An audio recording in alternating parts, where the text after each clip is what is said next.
तो देखिएगा आज का पहला क्वेश्चन। ये जो भी क्वेश्चन है एसएससी जीडी में लास्ट ईयर पूछे गए ही क्वेश्चन है। तो देखिए इन क्वेश्चनों को हम कैसे हल करेंगे। देखिएगा आज का पहला क्वेश्चन। पहले क्वेश्चन में पूछा जा रहा है कि तीन संख्या जो है 4, 3 और 7 के अनुपात में, तीन संख्याएं हैं जो 3, 4, 3 और 7 के अनुपात में हैं और इनका जो मस, इनका जो एचसीएफ दिया हुआ 6 है। इन तीन संख्याओं का योग कितना होगा, वह तीन संख्याओं का अनुपात दे दिया है और उन्हीं अनुपात का क्या दे दिया है कि म से दे दिया है। फिर कह रहा है कि इन संख्याओं का आप योग बताइए कि इनका योगफल कितना होगा। तो देखिएगा जब भी ऐसा क्वेश्चन आए, अनुपात का क्वेश्चन आए, उसका ल से या म से कुछ हमें देकर उसका अंतर या योग पूछे, तो देखिएगा इन क्वेश्चनों को कैसे हल करेंगे, एक ट्रिक के माध्यम से हल करेंगे। देखिएगा इन क्वेश्चनों को कैसे हल करेंगे। तो पहले तो जो अनुपात है वो उस अनुपात को आप लिख लीजिएगा। अनुपात कितना है, 4 है, 3 है और कितना है, 7 है। 4, 3, 7 का अनुपात दिया हुआ है और वो कह रहा है कि म से इनका कितना है। जो क्वेश्चन है, क्वेश्चन में बोला जा रहा है कि इनका म से कितना है, 6। एक बार हम भी इन संख्या का अनुपात, जो संख्याओं का अनुपात दिया हुआ है, इन संख्याओं का एक बार हम भी म से निकाल के देखेंगे क्या हमारे हिसाब से भी 6 आ रहा है, क्योंकि क्वेश्चन ने तो 6 बता रखा है। लेकिन एक बार जो अनुपात उन्होंने दे रखा है उस क्वेश्चन को हल करके हम भी देखें क्या उनका अनुपात 6 आ रहा है, उनका जो म है वो 6 आ रहा है। तो देखिएगा जब इनका हम म से निकालेंगे, जब हम 4, 3 और 7 का म से निकालेंगे, तो जब भी इसका म से निकालेंगे तो म से कितना निकल के आएगा, 1 निकल के आएगा। कितना निकल के आएगा, 1 निकल के आएगा। क्योंकि जब भी अभाज्य संख्याओं का म से हम निकालते हैं, जब भी 1 या 2 कितना हो, अगर 1, 2 ठो अभाज्य संख्या आ जाती है बीच में और उनका जब भी हमें म से निकालना होता है तो उसका म से हर हाल में कितना आता है, 1 ही आता है। तो इसमें अभाज्य संख्या 3 भी आई है और अभाज्य संख्या 7 भी आई है। तो कन्फर्म इसका जो म से होगा वह कितना होगा, 1 होगा। तो हमने देख लिया कि हमारे हिसाब से जो म से है वह कितना आ रहा है, 1 आ रहा है। लेकिन जो क्वेश्चन में उन्होंने म से बता रखा उसने कितना बता रखा है, 6 बता रखा है। कितना बता रखा है, 6 बता रखा। मतलब हमारे आंसर से उन्होंने कितना गुना, 6 गुना ज़्यादा बता रखा है। कितना गुना, 6 गुना ज़्यादा बता रखा है। जब क्वेश्चन ने आंसर यानी अपना जो आंसर 6 गुना ज़्यादा बता रखा है तो कन्फर्म है कि जो संख्याएं उन्होंने दे रखी वो भी कितना कितना ज़्यादा होंगी, 6 गुना ज़्यादा होंगी। तो 6 गुना जब ज़्यादा करेंगे, 4 का 6 गुना ज़्यादा करेंगे तो ये कितना होगा, 4 छक्का 24 होगा। कितना होगा, 24 होगा। तो 4 छक्का 24 यानी पहली संख्या मिल गई कितनी, 24 हो गई। यहीं पे दूसरी संख्या को 6 गुना करिएगा तो 6 त्रिक कितना होगा, 18 होगा। इसको करेंगे तो कितना आ जाएगा, 18 आ जाएगा। उसी तरह तीसरी संख्या को भी अब 6 गुना करेंगे तो 6 साते कितना हो जाएगा, 42 हो जाएगा। अब इन्हीं तीनों संख्या को आप जोड़ लीजिएगा क्योंकि इन्हीं का क्या हमसे पूछा है, योग पूछा है। और जैसे ही हम इन तीनों संख्या को जोड़ेंगे, जैसे ही इन तीन संख्या को हम जोड़ेंगे तो हमारा आंसर आ कितना जाएगा, 84 आ जाएगा। कितना आ जाएगा, 84, जो कि बी वाला ऑप्शन एकदम सही हो जाएगा। इसको एक और डायरेक्ट तरीके से कर सकते थे।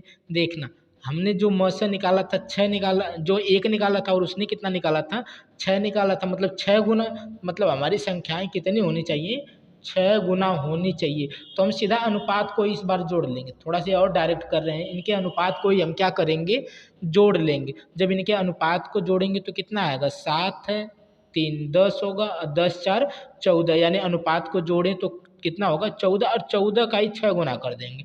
14 का 6 गुना कर देंगे तो 14 छक्का का कितना आ जाएगा, फिर 84 आ गया। मतलब अलग अलग निकाल के भी हम जोड़ सकते हैं और चाहे तो अनुपात को जोड़ के ही 6 गुना कर देंगे तो हमारा आंसर कितना आ जाएगा, 6 गुना आ जाएगा, जो कि इसका एकदम सही आंसर हो जाएगा। दूसरे क्वेश्चन में देखिएगा क्या पूछा जा रहा है। पूछा जा रहा है कि दो संख्या का जो अनुपात है 3 और 5 का है। कितने का है, 3 और 5 का है और उनका म स 6 है तो उनका लघुत्तम समापवर्त एलसीएम यानी उनका ल स पता करना है। पिछले वाले क्वेश्चन में हमसे योगफल पूछ रहा था और इसमें संख्या पता करके हमें क्या बताना है, ल स बताना है। तो पिछले वाले क्वेश्चन की तरह इसमें भी हम क्या करेंगे, पहले संख्याओं का अनुपात लिखेंगे। 3 और 5 हमने क्या कर दिया, अनुपात लिख दिया। अब हम अपने हिसाब से क्या करेंगे, इसका म स निकालेंगे, क्योंकि क्वेश्चन ने इसका म स कितना बता रखा है, 6 बता रखा है। आप देखते हैं कि हमारे हिसाब से म स कितना आता है। जब इसका म स हम निकालेंगे, इसमें एक अभाज्य संख्या 3 आई हुई है तो कन्फर्म है, और 5 भी अभाज्य संख्या तो कन्फर्म है इसका जो म स होगा, इसका जो म स होगा वह कितना होगा, 1 होगा। हम निकाले तो इसका म स कितना आया, 1 आया। लेकिन क्वेश्चन ने कितना बता रखा है, 6 बता रखा है, मतलब उसने 6 गुना ज़्यादा बता रखा है। कितना ज़्यादा बता रखा है, 6 गुना ज़्यादा बता रखा है। तो कन्फर्म है कि जो संख्याएं अनुपात में दी गई हैं वो भी कितना कितना ज़्यादा होंगी, 6 गुना ज़्यादा होंगी। तो इसको भी आप 6 गुना करिएगा और इसको भी आप क्या करिएगा, 6 गुना करिएगा। 6 गुना करेंगे तो ये कितना हो जाएगा, 6 त्रिक 18, और इसको 6 गुना करेंगे तो कितना होगा, 5 छक्का 30। ये कितना हो जाएगा, 5 छक्का 30। अब जो संख्या पता करनी थी वो संख्या मिल गई, यानी पहली संख्या 18 मिल गई और दूसरी संख्या कितनी मिल गई, 30 मिल गई। अब इन्हीं संख्याओं का वह कह रहा था कि आप ल से निकालिए। क्या, इन्हीं संख्याओं का आप पता कर दीजिए, ल से निकाल दीजिए। तो जब आप 18 और 30 का ल से निकालने जाएंगे, जब भी आप 18 और 30 का ल से निकालेंगे तो 18 और 30 का जो ल से होता है वो कितना होता है, 90 हो जाएगा। यानी इस क्वेश्चन का जो आंसर होगा वह कितना हो जाएगा, 90 हो जाएगा। आगे देखिएगा अगला क्वेश्चन। अगले क्वेश्चन में देखिएगा हमसे क्या पूछा गया है। अगले क्वेश्चन में सरलीकरण यानी सिंप्लीफिकेशन से पूछा गया है और कोष्टक वाले बोर्डमॉस नियम पे आधारित क्वेश्चन दिया गया है, और ये भी जीडी 2019 में पूछा गया क्वेश्चन है। देखिएगा इस क्वेश्चन को कैसे हल करेंगे। इस क्वेश्चन को हल करने से पहले आप एक बोर्डमॉस का नियम याद करिएगा। बोर्डमॉस का नियम होता क्या है ना, बोर्ड मास का नियम क्या आता है, यहाँ पे बी जो है ये ब्रैकेट को दिखाता है, किसको दिखाता है, ब्रैकेट को दिखाता है। यहाँ पे जो ओ है ना, वो ऑफ यानी यह किसको दिखाता है, का को दिखाता है। यहाँ पे जो डी है वो डिवीजन यानी भाग को दिखाता है, किसको दिखाता है, भाग को। यहाँ पे जो यम है ये मल्टीपल यानी गुणे को दिखाता है, किसको दिखाता है, गुणे को दिखाता है। यहाँ पे जो ए है ना, ये एडिशन को दिखाता है यानी प्लस यानी जोड़ने को दिखाता है।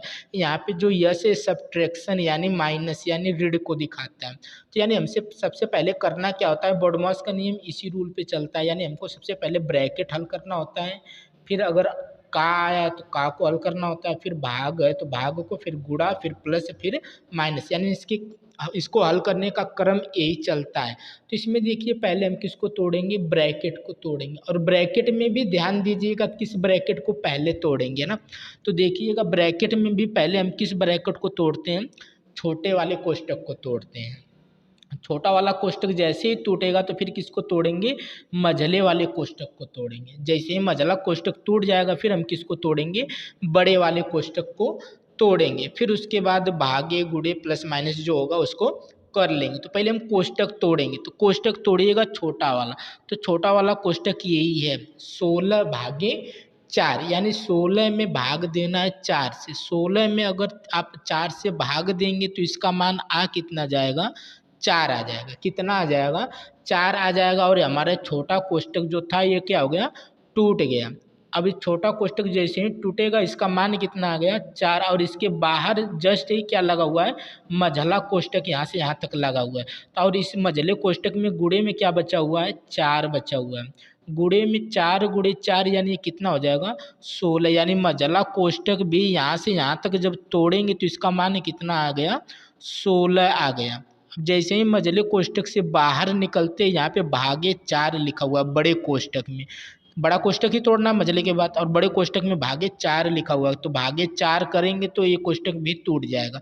तो भागे 4 करेंगे, जैसे ही भागे 4 करेंगे तो 16 में 4 से भाग करेंगे कितना आ जाएगा, 4 आ जाएगा। यानी सभी कोष्टक टूट कर यानी लास्ट में जो हमारा आंसर बचेगा वो कितना बचेगा, 4 आ जाएगा। यानी इस क्वेश्चन का जो आंसर होगा वह कितना हो जाएगा, 4 हो जाएगा। बस हमें ध्यान यही रखना है कि सबसे पहले हमें किस कोष्टक को तोड़ना है, छोटे वाले को, फिर मझले को, फिर बड़े को। अगर कोष्टक के बाद कुछ और होता तो उसे बाद में हम हल करते हैं। आगे देखिएगा अगला क्वेश्चन। अगले क्वेश्चन में देखिएगा हमसे क्या पूछा गया है। इसमें औसत से पूछा गया क्वेश्चन है और ABSSC GD 2019 के फर्स्ट वाले शिफ्ट में पूछा गया है। देखिएगा इस क्वेश्चन में क्या पूछा जा रहा है। पूछा जा रहा है कि यदि 5 क्रमागत विषम संख्या, 5 क्रम से आने वाली विषम संख्याओं का औसत कितना है, 17 है, तो उनमें सबसे बड़ी संख्या क्या होगी। औसत का मतलब ही क्या होता है, अगर हमें औसत दे रखा है ना, तो औसत का मतलब ही होता है बीच वाली संख्या। कौन सी संख्या, बीच वाली संख्या होती है।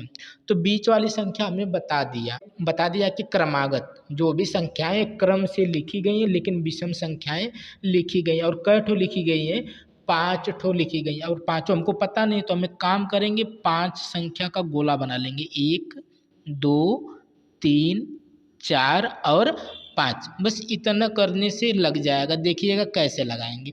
5 संख्या और उसने औसत कितना बताया है, 5 संख्याओं को हमने 5 संख्या लिख लिया, 1 2 3 4 और 5। और 5 संख्याओं का औसत उसने कितना बताया है, 17। हमने अभी बताया कि औसत का मतलब होता है बीच वाली संख्या, यानी बीच वाली संख्या उसने बता दिया है। बीच वाली संख्या उसने कितना बता दिया, 17 बता दिया। और एक क्रम से चल रही है, ये भी हमें पता है कि संख्या जो है विषम संख्या है, क्या है, क्रम से चल रही है। तो 17 आया, तो 17 के बाद क्या आएगा, 18। तो सम संख्या, यानी 18 के बाद क्या आ जाएगा, 19। 19 के बाद 20 है, तो 20 सम है, यानी 21 लेंगे। क्या लेंगे, 21 लेंगे। और हमें चाहिए क्या था, बड़ी संख्या। तो बड़ी संख्या हमारी मिल गई 21। अगर छोटी संख्या भी पूछता तो 17 से पहले यहाँ पे क्या आता है, 15। 15 से भी पहले क्या यहाँ पे आता है, 13। सिर्फ विषम संख्या लिखनी थी और क्रम से लिखनी थी, यानी वो 5 विषम संख्या यही थी, 13 15 17 19 और 21। तो सबसे बड़ी संख्या अगर पूछ रहा था तो सबसे बड़ी संख्या क्या हो जाएगी, 21 हो जाएगी। यह औसत का एक आसान तरीका है कि जितनी संख्या उतना क्या हम करें, गोला बना ले। और औसत का मतलब होता है बीच, जो भी औसत उसने दे रखा उसे हम बीचों बीच रख के उसके इस पार और उस पार जितना भी बढ़ना उतना हम बढ़ जाएंगे। सम संख्या होती तो सम संख्या लिखते हैं, विषम संख्या का इसलिए विषम संख्या लिखे। और सबसे बड़ी पूछा था इसलिए हमने क्या बता दिया, सबसे बड़ी। और यहीं पर अगर सबसे छोटी पूछता तो हम कितना बताते हैं, 13 बताते हैं। तो इसका आंसर कितना हो जाएगा, 21 हो जाएगा। आगे देखिएगा अगला क्वेश्चन। अगले क्वेश्चन में देखिएगा अनुपात समानुपात से क्वेश्चन पूछा गया है। इसे देखिएगा कैसे हल करेंगे। इसमें पूछा जा रहा है कि 3 7 और 15 का चौथा समानुपात क्या होगा। मतलब 3 अनुपात दे रखा और चौथे अनुपात को गायब करके उसी को हमको पूछ रहा है, हमसे पूछ रहा है। देखिएगा अनुपात लिखिएगा, 3 अनुपात 7, समानुपात का चिन्ह लगाइएगा, यहाँ पे 15 लिखा है। अनुपात इसी चीज को गायब कर दिया है। ये पहला अनुपात, यह दूसरा अनुपात, यह तीसरा अनुपात, यह चौथा अनुपात। और चौथा अनुपात दिया नहीं है, इसीलिए चौथे अनुपात को हमसे क्या कर रहा है, वो पूछ रहा है। तो चौथा अनुपात हम मान लेते हैं कि यक्स था। अब देखिएगा इसको कैसे हल करेंगे। तो जब भी अनुपात समानुपात का ऐसे क्वेश्चन हो और चतुर्था अनुपात या तृतीय अनुपात कुछ भी पूछे तो हमें करना क्या होता है, ये जो अंदर अंदर वाले इन दोनों लोगों का आपस में गुणा होता है। इन दोनों का क्या होता है, आपस में गुणा होता है। और ये जो बाहर बाहर के लोग हैं इनका क्या होता है, आपस में गुणा होता है। तो जब अंदर का अंदर गुणा करेंगे तो कितना बनेगा, 7 गुणे 15। अंदर का अंदर गुणा करेंगे तो कितना बनेगा, 7 गुणे 15। समानुपात लगा है मतलब बराबर का चिन्ह हमें लगाना है। और इधर क्या आ जाएगा, 3 गुणे यक्स। इधर क्या आ जाएगा, 3 गुणे यक्स।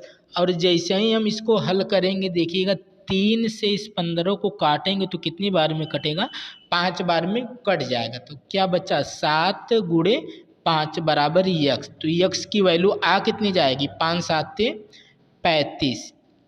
कितना आ जाएगा, यक्स की वैल्यू कितनी आ जाएगी, 35। यानी जो चौथा अनुपात था वह कितना था, 35 था, जो कि सी वाले ऑप्शन में दिया हुआ है। उम्मीद करेंगे कि पांचों क्वेश्चन आपको समझ में आ गए होंगे। अगर ये वीडियो आपको अच्छी लगी हो तो वीडियो को लाइक शेयर एंड सब्सक्राइब कर लीजिएगा।